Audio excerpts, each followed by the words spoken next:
العالمين والصلاة والسلام على نبينا محمد وعلى آله وصحبه أجمعين। গত দর্শে আবু হুরায়রা রাদিয়াল্লাহু আনহু কর্তৃক বর্ণিত হাদিস যে আল্লাহ রাসূল সাল্লাল্লাহু আলাইহি ওয়াসাল্লাম বলেছেন, হাক্কুল মুসলিমি আলাল মুসলিমি সিত, মুসলমানের উপর এক মুসলিমের উপর অপর মুসলিমের 6টি হক।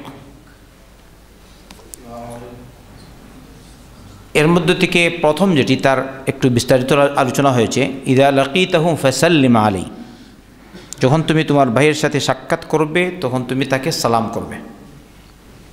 তাই আমরা সবাই সালাম করি আলহামদুলিল্লাহ। হ্যাঁ। 2 নম্বর, ওয়া ইদা দাআকা ফাআজিবহু, সে যদি তোমাকে দাওয়াত দেয় তাহলে তুমি তার দাওয়াত কবুল করবে। তাহলে এখানে যে দাওয়া আম হতে পারে, খাসও হতে পারে। আম মানে বিশেষ প্রয়োজনে আপনাকে ডাকলো, আর না হয় খাবারের দাওয়া। খাবারের দাওয়াত দিলে দাওয়াত কি করবে? কবুল করবে। ইদা দাআকা ফাআজিবহু। সুনানে আবি দাউদ দের রিওয়ায়াত এসেছে, আব্দুল্লাহ বিন উমর রাদিয়াল্লাহু আনহু বলেন, আল্লাহ রাসূল সাল্লাল্লাহু আলাইহি ওয়াসাল্লাম বলেছেন, ফামান দুইয়া ফালাম ইয়াজিব আও ফালাম ইউজিব ফাকাদ আসাল্লাহ ওয়া রাসূলাহ। যদি কাউকে দাওয়াত দেওয়া হয় আর সে দাওয়াত কবুল করে না, সে আল্লাহ এবং তার রসুলের নাফরমানি করল। এ দাওয়াত অনেক সময় আছে, যেমন আমাদের প্রয়োজন, তো আপনাকে বলতে হবে আমি আসতে পারবো না, উজর, কিন্তু হিংসা মনে রেখে এরকম করা ঠিক না। কেউ আছে ওর কাছে কেন যাবো, খেলা আপনার প্রয়োজন, আপনার ডিউটির সময় যেতে পারবেন তো আপনি বলবেন তো আমি আসতাম কিন্তু এরকম, অথবা তার কাছ থেকে উজর চাইবেন। আমার কাজ আছে, আমাকে যদি আমাকে প্রত্যেক দিন খাবারের দাওয়াত দেয়, মুশকিল। এমনিই তো আমি অসুস্থ, সব খাবার খাইও না। 2 নম্বর দাওয়াত, সব জায়গায় দাওয়াত, প্রত্যেকেই কত লোক আমার, মাশাআল্লাহ আলহামদুলিল্লাহ, কয়জনের দাওয়াত কবুল করবেন? তাই ওজর পেশ করা উচিত। আর যদি সম্ভব হয়, আপনি খেতে না পারেন, যাওয়া সম্ভব, যাবেন, ওখানে গিয়ে তার জন্য দোয়া করবেন। এমনকি আল্লাহ রাসূল সাল্লাল্লাহু আলাইহি ওয়াসাল্লাম এর হাদিস রয়েছে সহিহ, যাকে দাওয়াত দেওয়া হবে সে যাবে, দাওয়াতে অংশগ্রহণ করবে। যদি রোজাদার হয় তাহলে খাবে না, তাদের জন্য দোয়া করবে। বুঝতে পারছেন? রোজাদার হলে সিয়াম রাখছে আর কি, সিয়াম অবস্থায় গেছে, তো তাদের জন্য দোয়া করবে। তো কি বলেন তো, দাওয়াত কবুল করা জরুরি কিনা? এমনিভাবে অন্য ফর্মে এসছে, এটা সহিহ মুসলিমের ফর্ম, ইদা দুইয়া আহাদুকুম ইলা ওয়ালিমাতি উরসিন ফালইউজিব। যদি কাউকে ডাকা হয়, দাওয়াত দেওয়া হয় ওলিমার দাওয়াতে, বিবাহ অনুষ্ঠানের সময়, তাহলে সে যেন সেই দাওয়া কবুল করে। আর অন্য ফর্মে এসছে, সে কী করলো, অর্থাৎ ওলিমাতুল উরস, বিয়ের অনুষ্ঠানে ওলিমায় দাওয়াত দেওয়া হলো, আর সে দাওয়াত কবুল করল না, সে আল্লাহ এবং তার রসুলের নাফরমানি করল।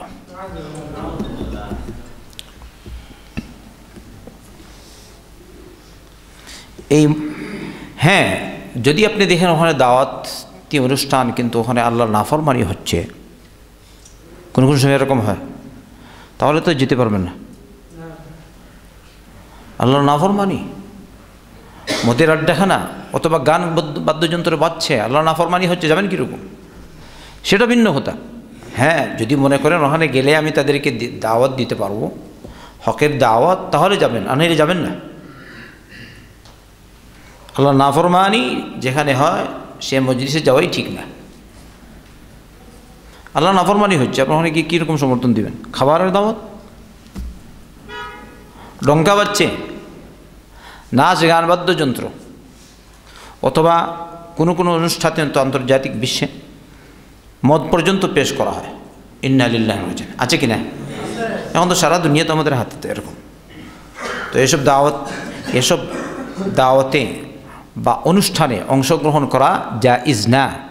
তবে যেতে পারেন ওদেরকে বোঝাবার জন্য, সেটা ভিন্ন কথা বুঝলেন? দাওয়াত দেওয়ার জন্য খবরদার এটা জায়েজ না, আল্লাহর দিকে রুজু করো, ইস্তাগফিরুল্লাহ, নাউযু বিল্লাহি মিন যালিক, এরকম বোঝাবার জন্য, তাদেরকে ভয় দেখাবার জন্য যাবে। তো প্রথম কথা হচ্ছে দাওয়াত কবুল করা জরুরি, তবে বিশেষ প্রয়োজন সেটা ভিন্ন কথা। এছাড়া এই যে হাদিস, এখানে আল্লাহ রাসূল সাল্লাল্লাহু আলাইহি ওয়াসাল্লাম বলেছেন, ইযা দাআকা ফাআজিবহু, তোমার ভাইয়ের হক হলো সে যদি তোমাকে দাওয়াত দেয় তাহলে তুমি তার দাওয়াত কবুল করবে। এটা হচ্ছে নির্দেশ। তো এইটাই আমাদের জন্য যথেষ্ট, নবীর নির্দেশ এসছে।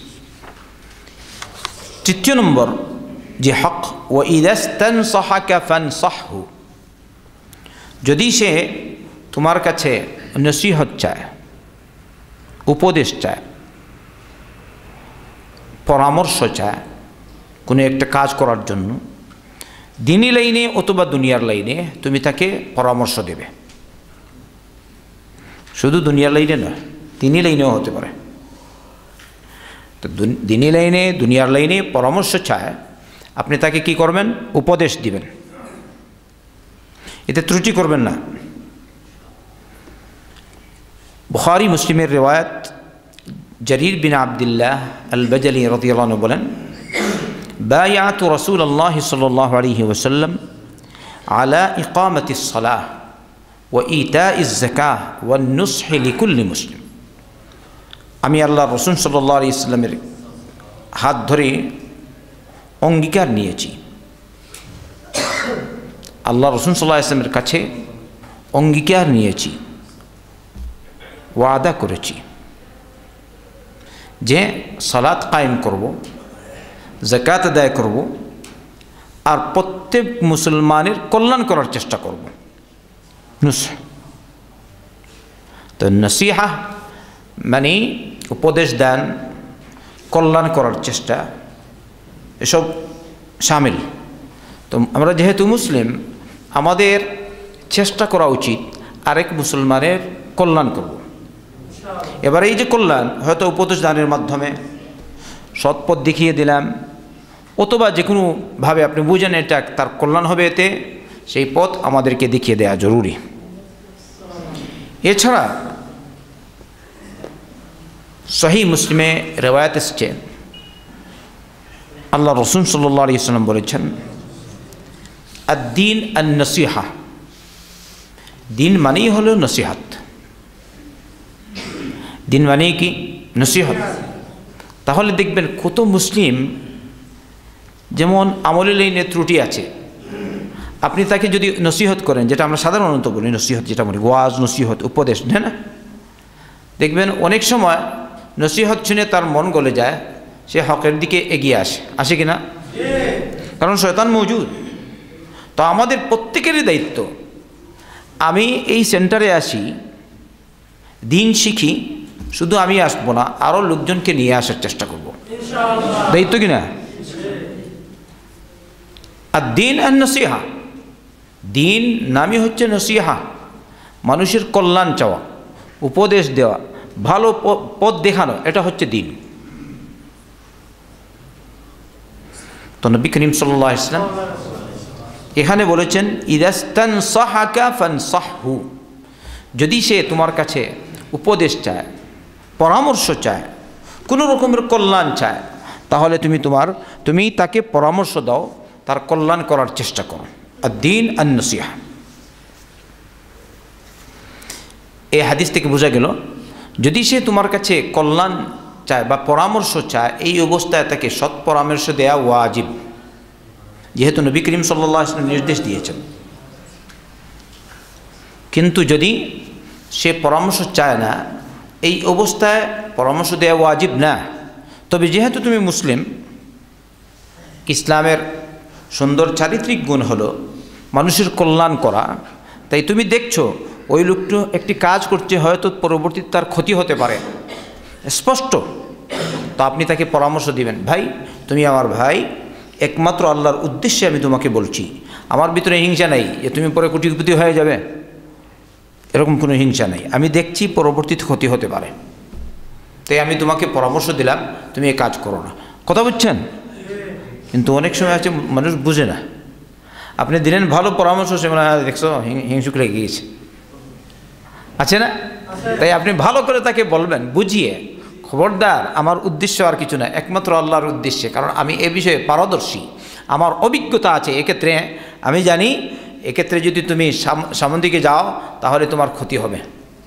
যেমন বর্তমানে বিভিন্ন রকমের কোম্পানি আছে, বিভিন্ন রকমের প্রতিষ্ঠান আছে, অনেক প্রতিষ্ঠান আছে ধোঁকা, আছে কি না?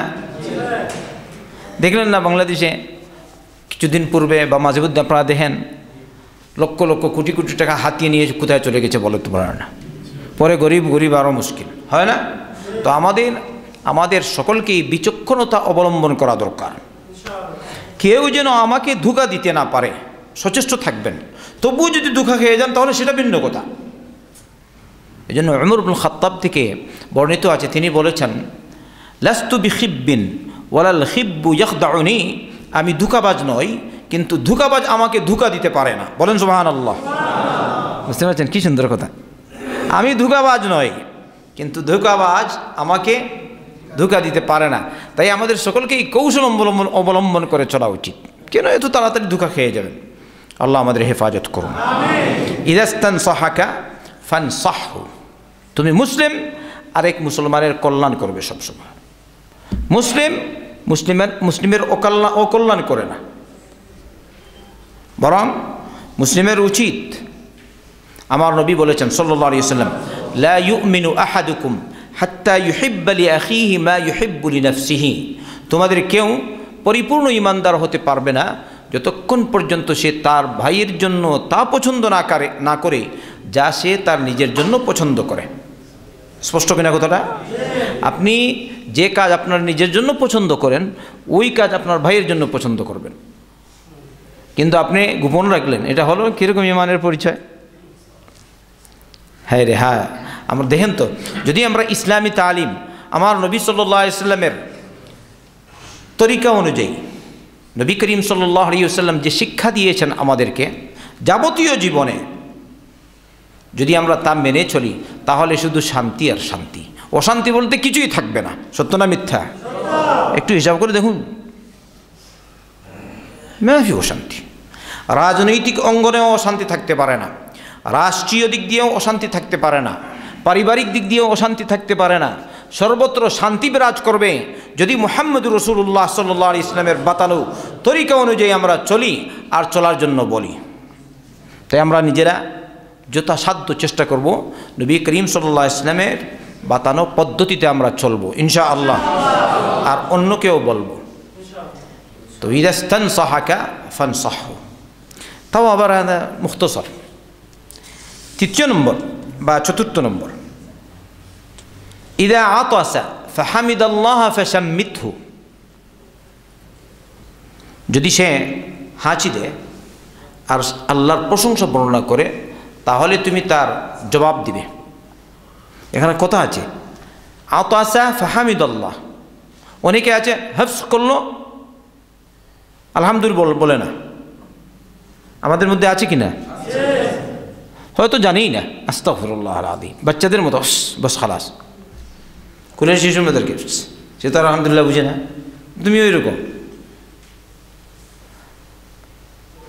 এখানে সৌদিতে এসে অনেকে শিখেছে আলহামদুলিল্লাহ, কমপক্ষে আলহামদুলিল্লাহ শিখল তা, কিন্তু অনেকে আলহামদুলিল্লাহ বা অনেকে না বললেও কিছু লোক এরকমও পাওয়া যায় যারা আলহামদুলিল্লাহ শুদ্ধ করে বলতে পারে না।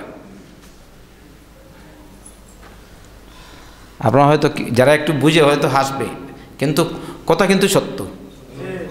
আপনি জানেন, আমাকে প্রশ্ন বলছে হামদুলিল্লাহ একটু বলেন, হামদুলিল্লাহ বলেন তো, হামদু কোনো শব্দ হয়? আচ্ছা, এরকম আপনারা শুনেছেন না? শুধু আমি একাই শুনলাম? শুনেছেন? হামদুলিল্লাহ যদি বলে হামদু তেল মানে যায় আলহামদু, ইন্না লিল্লাহ ওয়া ইন্না ইলাইহি রাজিউন। কি বলবো? অতএব মুসলিম এগিয়ে এসো, শিখো, তোমার দিন শিখো, কোরআন শিখো, নবীর তরিকা শিখো সাল্লাল্লাহু আলাইহি ওয়াসাল্লাম। দূরে থেকো না। তুমি মুসলিম কিন্তু তুমি ইসলামের যে শিক্ষা থেকে অনেক দূরে। বাস্তব জীবনে তুমি ইসলামী শিক্ষা প্রতিফলিত করার চেষ্টা করো। বলেন ইনশাআল্লাহ। ইদা আতাসা ফাহামিদাল্লাহ ফাশাম্মিতহু। অবশ্য গত দর্শে এটা বলেছি, আমি দেখেছি। তাই হাঁচি আসলে আপনি বলবেন আলহামদুলিল্লাহ। যিনি শুনবেন বা যারা শুনবেন এই মশলাটা জানবেন, যারাই শুনবে আলহামদুলিল্লাহ সবাই বলবে। কথা বুঝছেন? সালাম যেমন একজন সালাম করলো কয়েকজনকে, একজন উত্তর দিল, সবার পক্ষ থেকে আদায় হয়ে যাবে। আর হাঁচির জবাব সবার পক্ষ থেকে আদায় হবে না, কারণ আল্লাহ রাসূল সাল্লাল্লাহু আলাইহি ওয়াসাল্লাম বলেছেন ফাহাক্কুন আলা কুল্লি মান সামিআহু আন ইউশাম্মিতাহু। এটা আমাদের শেখ ইবনে উসাইমিন রাহমাতুল্লাহ আলাইহি বলেছেন। আমি তার দর্শে উপস্থিত ছিলাম, বুঝতে পারছেন? বলছেন যদি এই হাদিস না থাকতো তাহলে আমি বলতাম যে সালামের মতো একজন যদি উত্তর দেয় সবার পক্ষ থেকে আদায় হয়ে যাবে। কিন্তু যেহেতু এই হাদিস আছে, আল্লাহ নবী বলেন সাল্লাল্লাহু আলাইহি ওয়াসাল্লাম যদি কেউ হাঁচি দেয় আর আলহামদুলিল্লাহ বলে, তাহলে যারাই শুনবে তাদের সকলের উপর তার জবাব দেয়া হক, তার হক অর্থাৎ ওয়াজিব। স্পষ্ট কিনা? তো কি বলবেন? ইয়ারহামুকাল্লাহ, ইয়ারহামুকাল্লাহ। আপনি আপনার অনেকের মুখ থেকে শুনে কি মানে ওই যে সৌদিদের মুখ থেকে শুনে কেউ কেউ বলেন ইয়ারহামুকুমুল্লাহ, ইয়ারহামুকুমুল্লাহ। তো সে কী করে জানেন? ইয়ারহামুকুমুল্লাহ না বলে ইয়ারহাকুমুল্লাহ। আচ্ছা বলেন তো, আমি নিজে শুনেছি, আমি পড়াই তো, এই জন্য বলছি ইয়ারহামুকাল্লাহ। কিন্তু যদি ওই ওদের মতো বলেন বহু বচন তো অসুবিধা নেই, কিন্তু সুন্নত ইয়ারহামুকাল্লাহ এক বচন, ইয়ারহামুকাল্লাহ। ভুল করবেন না। আলহামদুলিল্লাহ মানে সমস্ত প্রশংসা আল্লাহর, মাশাআল্লাহ। হাঁচি আসলো তার আর বলছে আলহামদুলিল্লাহ, আপনি জবাবে বলবেন ইয়ারহামুকাল্লাহ, অর্থাৎ আল্লাহ আপনার উপর রহম করুন। কত সুন্দর দোয়া, আল্লাহ আপনার উপর রহম করুন। আচ্ছা, সে ইয়ারহামুকাল্লাহ বলল, আপনি হাঁচি দিয়েছেন, আপনি আবার তাকে উত্তর দিবেন ইয়াহদিকুমুল্লাহু ওয়া ইউসলিহু বালাকুম, ইয়াহদিকুমুল্লাহু ওয়া ইউসলিহু বালাকুম। দেখি একবার পড়েন তো আপনারা। হ্যাঁ, বেশিরভাগ জানেন না মনে হয়। কয়জনে জানেন? হাত তুলেন। শুদ্ধ জানেন না অশুদ্ধ? তুমি জানো না, তোকে হাত তুলে কেন? আচ্ছা, যে কয়জনে জানেন, আচ্ছা আমার সাথে বলেন ইয়াহদিকুমুল্লাহু ওয়া ইউসলিহু বালাকুম, ইয়াহদিকুমুল্লাহু ওয়া ইউসলিহু বালাকুম।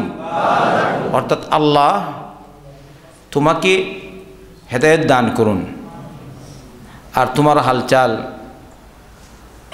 অবস্থা তোমার সব ঠিক করে দিন, ভালো করে দিন। সুন্দর দোয়া কিনা? দোয়া আল্লাহ, দোয়া কত সুন্দর। তাই ইয়াহদিকুমুল্লাহু ওয়া ইউসলিহু বালাকুম হাদিসটি সহিহ বুখারীতে এসেছে। আল্লাহ রাসূল সাল্লাল্লাহু আলাইহি ওয়াসাল্লাম নির্দেশ দিয়েছেন এরকম করার জন্য।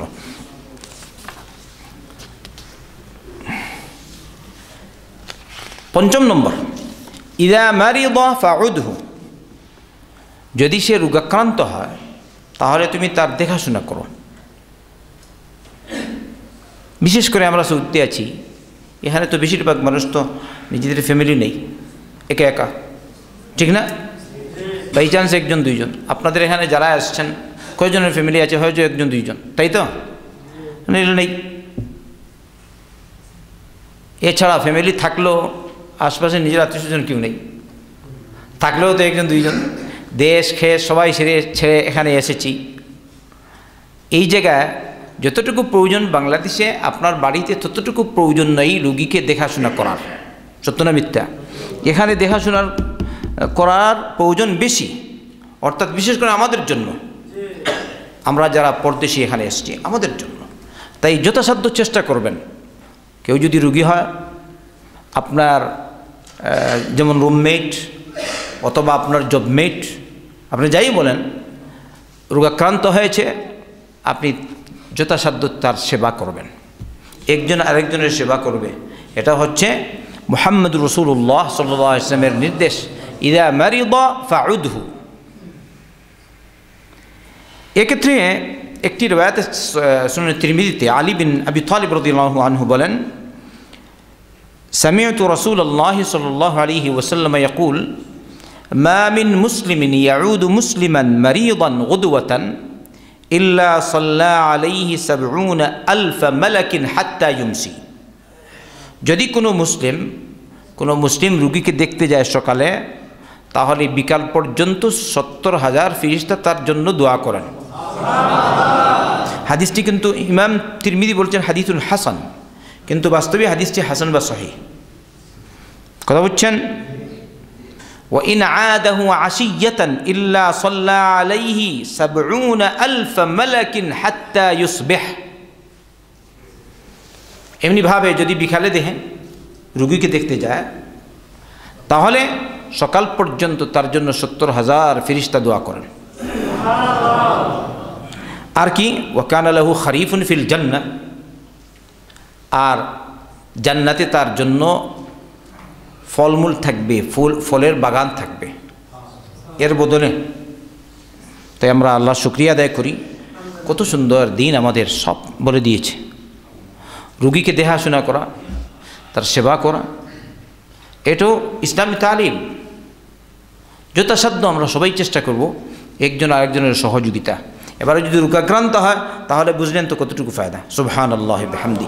আপনি যদি আপনার এক ভাইকে দেখতে যান একমাত্র আল্লাহর উদ্দেশ্যে, ও আমার দিনী ভাই, তাহলে এতেও রয়েছে সওয়াব।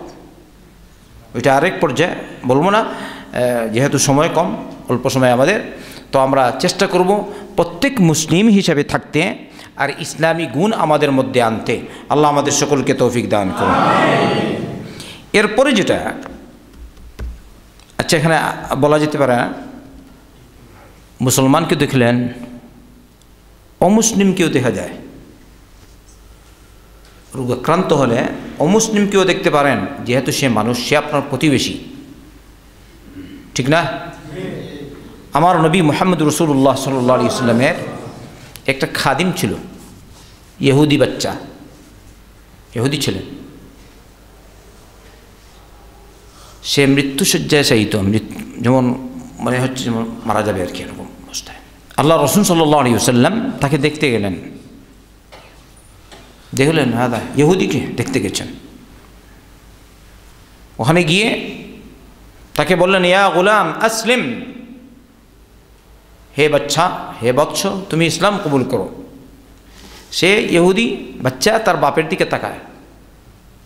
বাপ আল্লাহ রাসূল সাল্লাল্লাহু আলাইহি ওয়াসাল্লামকে দেখে যে এত বড় লোক এসেছে আমার বাড়িতে, সুবহানাল্লাহ, তার বিবেকে বাঁচছে আর কি, কী করবে কি না। তখন সে বলল, আত আবুল কাসিম, আবুল কাসিমের কথা মেনে নে। বুঝছেন? মেনে নে। আর সে মেনে বলছে, আশহাদু আল্লা ইলাহা ইল্লাল্লাহু ওয়াহদাহু লা শারীকা লাহু ওয়া আশহাদু আন্না মুহাম্মাদান আবদুহু ওয়া রাসূলুহু। আশহাদু আল্লা ইলাহা ইল্লাল্লাহু ওয়াহদাহু লা শারীকা লাহু ওয়া আশহাদু আন্না মুহাম্মাদান আবদুহু ওয়া রাসূলুহু। বলেন তো কতটুকু ফায়দা হলো? আল্লাহু আকবার। পরে আল্লাহ রাসূল সাল্লাল্লাহু আলাইহি ওয়াসাল্লাম ওখান থেকে আসলেন আর বলছেন, ওই আল্লাহর জন্য সমস্ত প্রশংসা যে আল্লাহ পাক আমার মাধ্যমে তাকে জাহান্নাম থেকে বাঁচিয়েছেন। মানুষেরও হক আছে, মানুষ হিসাবে প্রত্যেক প্রাণীর হক রয়েছে। তাহলে মুসলমানের কতটুকু হক হবে আমরা তো বুঝি না। তো একটা কিছু হয়ে গেছে, সব নষ্ট। সবাই বলি নাউযুবিল্লাহ। আচ্ছা, রুগীকে দেখতে গেলেন, ওখানে গিয়ে তার জন্য দোয়া করবেন। রোগীর কাছে বসে তার জন্য দোয়া। আমার নবী সাল্লাল্লাহু আলাইহি ওয়াসাল্লাম যদি কাউকে দেখতেন, ওকে বলতেন, লা বা'সা তাহুর ইনশাআল্লাহ, ইনশাআল্লাহ অসুবিধা নেই, এর দ্বারা তোমার গুনাহ খাতা মাফ হবে। কথা বুঝছেন? এমনিভাবে মুহাম্মদুর রাসূলুল্লাহ সাল্লাল্লাহু আলাইহি ওয়াসাল্লাম থেকে প্রমাণিত, আয়েশা রাদিয়াল্লাহু আনহা বলেন, আন্না নবিয়্য সাল্লাল্লাহু আলাইহি ওয়াসাল্লাম কানা ইয়াউদু বা'দ আহলিহি ইয়ামসাহু বিয়াদিহি আল-ইয়ুমনা ওয়া ইয়াকুল আল্লাহুম্মা রাব্বান নাস আযহিবিল বা's ইশফি আনতা আশ-শাফি লা শাফিয়া ইল্লা আনতা শিফাআন লা ইউগাদিরু সাকামা। আমার নবী মুহাম্মদ সাল্লাল্লাহু আলাইহি ওয়াসাল্লাম তার পরিবারের কোনো কাউকে যখন অসুস্থ তখন ডান হাত দিয়ে এরকম হাত বুলাতেন উপরে, আমরা যেভাবে হাত বুলাই না বাচ্চাদেরকে অথবা রুগী হলে দেখি না আমরা একজন আরেকজন এরকম, আর বলতেন আল্লাহুম্মা রাব্বান নাস, হে আল্লাহ মানুষের মালিক, আযহিবিল বা's, রোগ তুমি দূর করে দাও, রোগ নিরাময় করো, তুমি তাকে শিফা দাও। তারপর আবার ইশফি আনতা শাফি, বা's মানে রোগ দূর করে দাও, ক্লান্তি দূর করে দাও। ইশফি তুমি তাকে শিফা দাও, আনতা শাফি তুমি হচ্ছে শিফা দানকারী। বলেন তো আসল শিফা দানকারী কে? আল্লাহ। ডাক্তার মনে হয় নাকি? মাশাআল্লাহ, মুসলমান বুঝে এটা, সব মুসলমান বুঝে। এটা হচ্ছে নবীর তরিকা সাল্লাল্লাহু আলাইহি ওয়াসাল্লাম, আম্বিয়া কেরাম আলাইহিস সালামের তরিকা। চিকিৎসা করব বা করাবো, কিন্তু শিফার মালিক আল্লাহ। ইব্রাহিম আলাইহিস সালাম বলেছেন ওয়া ইযা মারিদতু ফাহুয়া ইয়াশফিন, যদি আমি রোগাক্রান্ত হই তাহলে আমাকে আমার আল্লাহই শিফা দেয়। সুবহানাল্লাহ। আচ্ছা বলেন তো রোগাক্রান্ত হলেন কেন যাবেন বাবার কাছে? বাবা, এই জিনিসটাও কিছু বোঝা দরকার। বাবার কাছে যায় কি না? বাবারে বাবা, অমুক পানি পীর আছে না, বিড়ি পীর, পানি পীর, কত পীর আছে। আচ্ছা ল্যাংটা পীর, বেংটা পীর আছে, তো পানি পীর, আস্তাগফিরুল্লাহ আল আযীম। সব ভণ্ডামি দেখা যায় আমাদের দেশে, সব কিছু পাওয়া যায়। আর ইদানিং তো আমরা ওই নেটে খুঁজেই পাবেন কত রকমের ভণ্ডামি।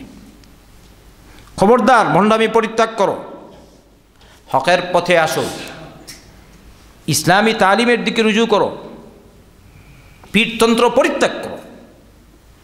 পীরতন্ত্রের দোহাই আর কে দিবে? ওই সেদিন দেখলাম একটা বলছে আল্লাহ রসুল নাকি বড় পীর। সবাই বলি নাউযুবিল্লাহ। রসুল কি পীর না রসুল? রসুল সাল্লাল্লাহু আলাইহি ওয়াসাল্লাম রসুল পীর না রসুল নবী? আখিরি নবী, আখিরি রসুল, মানুষের মধ্যে যারা রসুল হিসেবে আসবেন তিনি হলেন আর সর্বশ্রেষ্ঠ নবী, সর্বশ্রেষ্ঠ রসুল মুহাম্মদুর রাসূলুল্লাহ সাল্লাল্লাহু আলাইহি ওয়াসাল্লাম।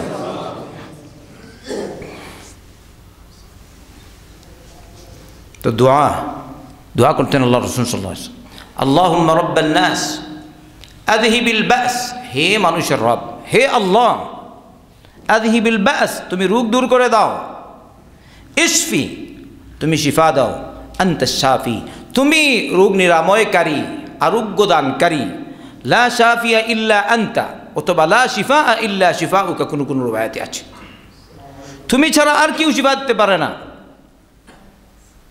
তোমার শিফা ভিন্ন কোনো রকমের শিফা হতে পারে না। এমনভাবে শিফা দাও যেন তার মধ্যে বিন্দুমাত্র রোগ না থাকে। এই দোয়া করতেন আল্লাহ রাসূল সাল্লাল্লাহু আলাইহি ওয়াসাল্লাম।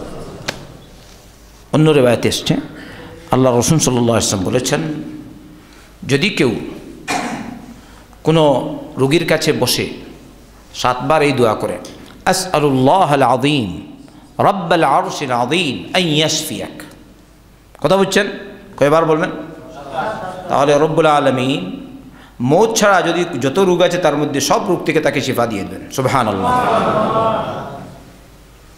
মৌতের তো কোনো শিফা নেই, মৌত আসবে কিনা? হ্যাঁ, ও কোনো রওয়ায়াতে আসছে, এই রওয়ায়াত নয় আর কি, বার্ধক্যের কথা, এটা তো বার্ধক্যজনিত রোগীটা তো এমনি আছে এটা।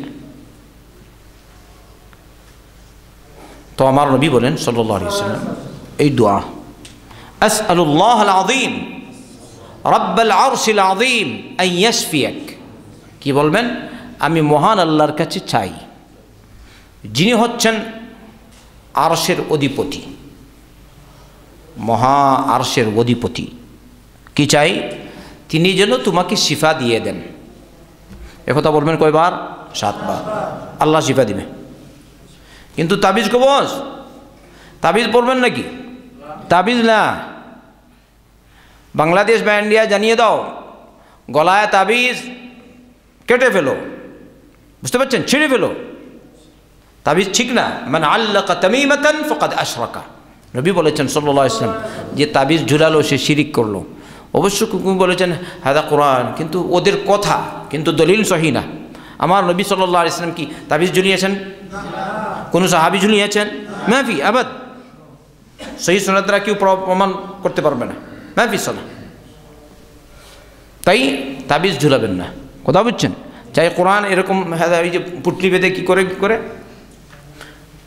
আবার আমাদের দেশে দেখছেন তো কোরআন আলহামদুলিল্লাহ রাব্বিল আলামিন সূরা ফাতিহা নকশা আঁকে, নকশা, মার্ক, বিসমিল্লাহির রহমানির রহিম নম্বর, এটা কোনটা? আবার বিসমিল্লাহির রহমানির রহিমের পরিবর্তে আপনাদের মধ্যে থেকে হয়তো এখনও অনেক আছে, থাকতে পারে যারা 786 লেখে, আছে কি না? মুমকিন মওজুদ, আমি জানি না, আল্লাহ আলাম। কিন্তু এটা লেখা জায়েজ না।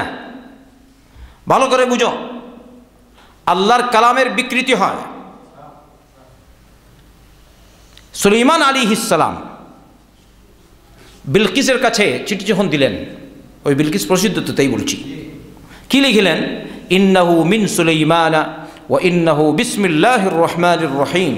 বিসমিল্লাহির রহমানির রহিম সরাসরি লিখেছেন, 786 লিখেছেন। আমার নবী মুহাম্মদুর রাসূলুল্লাহ সাল্লাল্লাহু আলাইহি ওয়াসাল্লাম যেসব কাফির কুফফারদের কাছে চিঠি লিখেছেন, প্রথমেই লিখেছেন, দেখেন, বিসমিল্লাহির রহমানির রহিম। কথা বুঝছেন? বিসমিল্লাহির রহমানির রহিম। তাহলে অনেকে বলে বিসমিল্লাহির রহমানির রহিম চিঠিতে লিখলে বিসমিল্লাহির রহমানির রহিমের বেইজ্জতি হতে পারে। তাই আমরা কি করলাম? 786। তাহলে তুমি বেশি বুঝো, আমার নবী কম বুঝেছেন। বলেন সবাই নাউযুবিল্লাহ। নবী বেশি বুঝেন না তুমি বেশি বুঝো? নবী কাফিরদের কাছে লিখলেন, আর তুমি তোমার বাপের কাছে চিঠি লিখবে বিসমিল্লাহির রহমানির রহিম না, 786।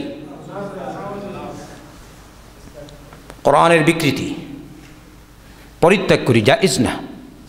তো শিফার জন্য, শিফা লাভের জন্য যেসব দোয়া আছে ওগুলো সূরাতুল ফাতিহা পড়বেন, কুল আউযু বিরাব্বিল ফালাক, কুল আউযু বিরাব্বিন নাস পড়বেন।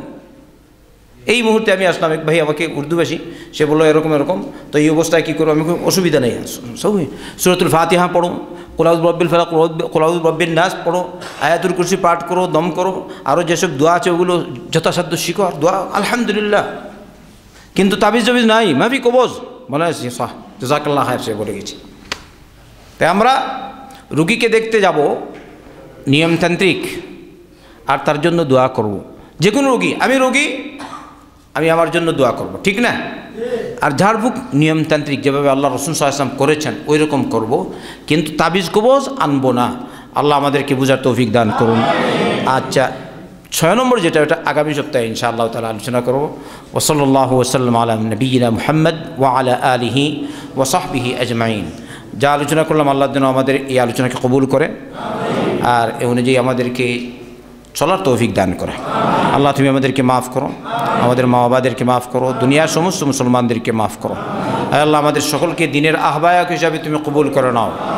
তোমার পথে যেন আমরা লোকজনকে ডেকে ডেকে আনতে পারি, আল্লাহ সেই তৌফিক দাও। আল্লাহ তুমি আমাদের খাতা খুচরি মাফ করো, আমাদের ইলম বাড়িয়ে দাও, জ্ঞান বাড়িয়ে দাও, স্মরণশক্তি বাড়িয়ে দাও। আল্লাহ আমাদের মধ্য থেকে যারা অসুস্থ আছেন তাদেরকে শিফা দাও। আল্লাহ আমাদের রুগীদের, সমস্ত মুসলিম রুগীদের আল্লাহ তুমি শিফা দান করো। আল্লাহ আমাদের মধ্য থেকে যারা ঋণগ্রস্ত আছে আল্লাহ তুমি তাদের ঋণ পরিশোধ করার তৌফিক দাও। তোমার গায়বী ধনভাণ্ডার থেকে আল্লাহ তুমি আমাদেরকে সাহায্য করো। আল্লাহ মুসলিম রাষ্ট্রগুলির হেফাজত করো, মুসলমানদের হেফাজত করো, মুসলমানদের জানমালের হেফাজত করো। আয় আল্লাহ জালিমদের অনিষ্ট থেকে মুসলমানদের হেফাজত করো, জালিমদেরকে পাকড়াও করো। ইয়া রাব্বানা তাকাব্বাল মিন্না ইন্নাকা আনতাস সামিউল আলিম وتب علينا إنك أنت التواب الرحيم. اللهم صل وسلم وبارك على نبينا محمد وعلى آله وصحبه أجمعين. جزاكم الله خيرا.